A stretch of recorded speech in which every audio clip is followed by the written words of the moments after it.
Boa noite. Então, a Lígia, ela falou um pouquinho a respeito da disfagia, da parte mecânica, né, da parte fonoaudiológica.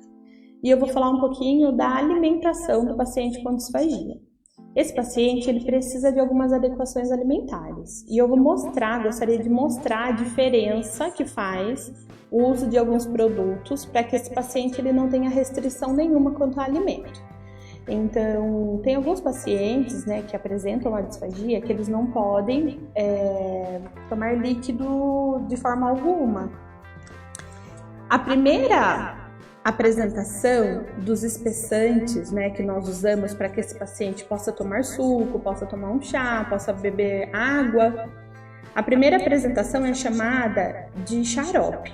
Então, a consistência da água, vamos assim por dizer, é essa aqui que eu vou mostrar para vocês quando a gente coloca o espessante, esse produto que pode ser comprado em farmácias, alguns mercados grandes possuem também esse produto. Na própria embalagem do produto, ele traz informação quanto a qual a medida para o volume de água para a gente ter as diferentes consistências. Então, quanto eu vou usar do espessante para eu ter a consistência de xarope, quanto eu vou usar do espessante para a consistência mel e quanto para a consistência pudim. O tipo de consistência que o paciente vai precisar vai ser indicado na avaliação da fono. Então, é importantíssimo que ela faça a avaliação e indique para você, olha, a consistência ideal para esse paciente é xarope, é mel, e que isso seja seguido. Então, essa aqui já é a consistência mel. Ela é um pouquinho mais grossa, né, mais pesada do que a consistência anterior. A quantidade de espessante utilizada é pouca diferença do espessante, mas ela já dá, visivelmente, ela já faz uma diferença enorme para o paciente. Menor risco, né?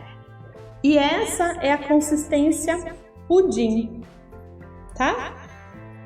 Uma outra medida de recomendação, eu fiz com água, os três, o xarope, o mel e o pudim.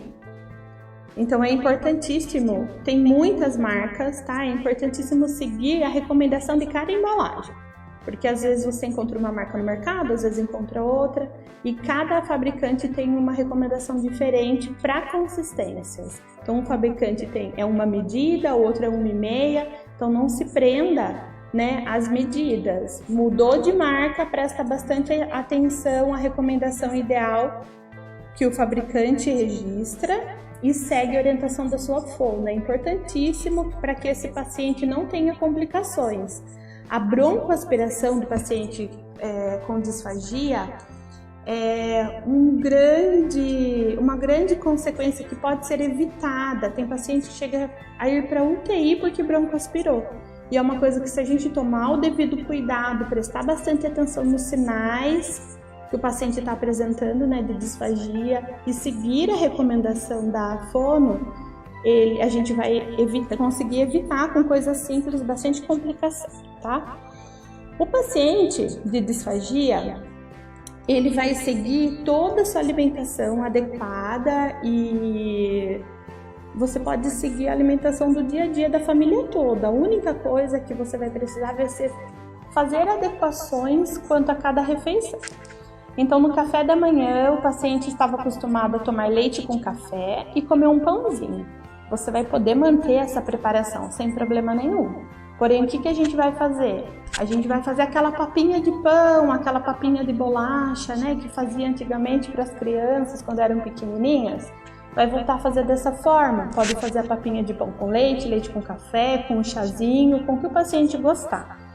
Toma cuidado só em escolher um pão, por exemplo, uma bisnaguinha, tirar a casquinha se for um pouco mais durinha, para que não fique, né, nenhum residual. Toma cuidado e pergunta para a fono, né? Ele pode ter a casquinha mais durinha ali, molezinha, ou é melhor eu tirar, fazer só com o miolo? São detalhes importantes, mas que o paciente vai poder continuar se alimentando do pãozinho, do leite com café que ele gostava pela manhã. As frutas. As frutas, você não precisa ter restrição de fruta nenhuma. Ai, Joyce, mas uma melancia por água, ele não vai poder comer, porque a água, né, ficou água na boca e é perigoso. Então a gente vai servir o suco de melancia, usando o espessante na recomendação dada pela fono, na consistência dada pela fono. Mas o espessante, ele não altera em nada o sabor, só a consistência mesmo. Então o paciente continua tendo o prazer do suco da melancia, do consumo da melancia que ele tanto gostava. A gente não precisa restringir essa fruta, essa situação, tá?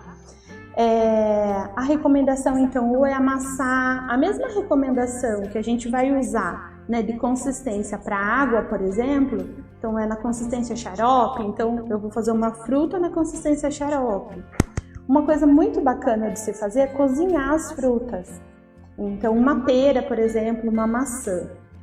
É uma fruta que solta muita água, mesmo você raspando, e que dependendo do grau de disfagia do paciente, aquele caldinho vai causar algum problema, vai causar algum mal, vai causar uma tosse que ele não tem controle.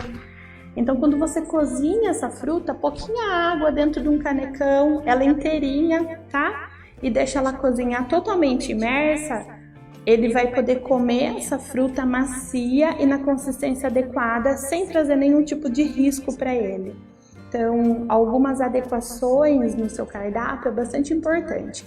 Então, procure ajuda de uma nutricionista ou procure orientações quanto aos preparos, né, da fruta, para que todos os alimentos, na verdade, não só fruta, estejam na consistência adequada.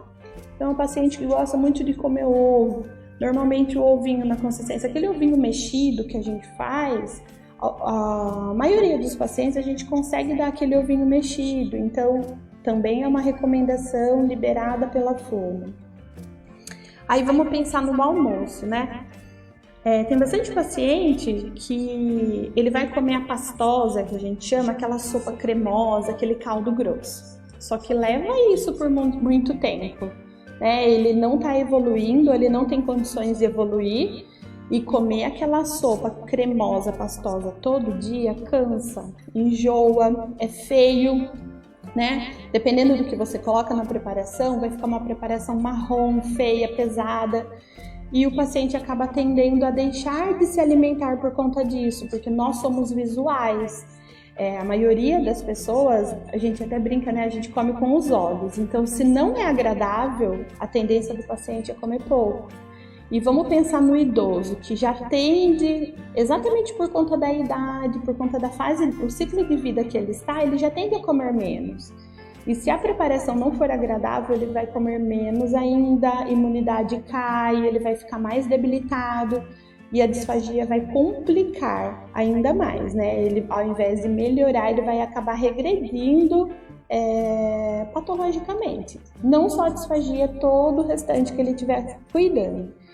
Então é importantíssimo que essas refeições elas sejam agradáveis. O que nós fazemos, né? O que a gente recomenda? Você vai fazer o arroz, você já faz um arroz mais papo, com mais água, do jeitinho que você está acostumado a fazer em casa, só que aumenta a água e deixa ele cozinhar muito. O feijão a mesma coisa, sabe aquele feijão que passa na panela de pressão e você vai ver ele até tá derretendo, né? Faz a mesma coisa com o feijão. A carne sempre desfiada, sempre muito cozida, tem que ser carnes moles. Se você for fazer uma carne em cubo, o cubo tem que ser bem pequenininho mesmo antes de cozinhar, porque a hora que você desfiar, as fibras vão ficar pequenas. Não para aí, você não pode servir a preparação dessa forma, dependendo do grau de disfagia. Por isso a importância da avaliação da fono e de ter uma orientação, né, da nutricionista de qual é a apresentação e o ideal de consumo desse paciente. Então, mesmo tomando esses cuidados, o que é importante fazer? Eu não recomendo bater no liquidificador. Por quê? O liquidificador, ele agrega ar à preparação, tá? Da mesma forma que a batedeira funciona. Então, quando você vai bater uma clara em neve, ela aumenta, porque você está batendo e está aumentando o ar na preparação. Então, se você bater no liquidificador, vai aumentar muito o ar da preparação que você vai oferecer e aumenta gases para o paciente, ele vai ter desconforto, tá? Eu recomendo o uso de mixer. Então, você coloca a quantidade, né, a porção que o paciente vai receber Já o arroz molinho ou feijão passado, essa carne já todo com esse cuidado, desfiadinha, preparada, e você vai bater, colocando ele no mixer. Então, cozinhei uma sopa, um caldinho de feijão, guarde esse caldinho sempre, que é um caldo muito nutritivo. Vou bater uma carne que é um pouquinho mais seca, um peito de frango, né? Eu cortei cubinho, ele tá desfiadinho, mas é seco. Use esse caldinho de sopa que estava guardado, você pode até congelar em forminhas de gelo, esses caldinhos, né? Deixar no congelador, coloca uns 2 cubinhos desse caldinho nutritivo e bate bastante junto com a preparação, junto com a carne. Ela vai ficar cremosa, não vai ficar líquida, toma bastante cuidado para não colocar água demais. Vai estar mais nutritiva ainda e vai obter uma consistência que não vai trazer risco para o paciente. Tem pacientes que podem com grãos molinhos, tem pacientes que não, então é importantíssimo ter essa avaliação. Então, às vezes, só o arroz papa já vai ser suficiente para o paciente, ele já consegue, quando ele está evoluindo, ele já consegue ter um controle legal disso, tá? Mas a preparação em si é importantíssima para que ele não tenha diminuição da ingesta alimentar. As preparações à base de molho também é importante que você tome bastante cuidado. Então, esse molho ele também precisa ser espessado, precisa ser engrossado. O leite a gente também pode usar mucilon, usar algum tipo de amido, tá? Não precisa necessariamente ser os espessantes. E as preparações à base de molho também, né? É importante que esses molhos nunca sejam ralos. Então, eu vou fazer um molho vermelho, ele precisa ser engrossado para que o paciente tenha a opção de comer, né? Alguma coisa ali com molhinho vermelho, mas tomar muito cuidado para que a quantidade de líquido que a gente está deixando essa preparação. Então, na alimentação em si, né, o paciente com a disfagia, o maior cuidado é a consistência. A avaliação de uma fonoaudióloga para esse paciente é importantíssimo para ela indicar para nós por onde ir, até onde caminhar. A partir daí, a gente vai adequar toda a alimentação da família para que esse paciente continue se alimentando bem e tenha prazer em continuar fazendo suas refeições. E a gente tem que ter muito prazer em continuar se alimentando, né? Ele precisa estar feliz, ele precisa sentar e ter alegria em comer. Isso não pode ser, assim, um fardo a mais que ele tem que lidar no dia a dia por conta de um probleminha que ele está tendo agora, tá bom? Eu acho que o que eu tinha para falar era isso. Espero que tenha ajudado bastante. Se tiver algum tipo de dúvidas ou qualquer coisa, eu estou à disposição para responder. Qualquer tipo de problema, de dúvida que tenha, acho que esse é um assunto que pode surgir bastante dúvidas, então fiquem à vontade para perguntar. O que eu puder, eu vou estar respondendo agora para tentar ajudar.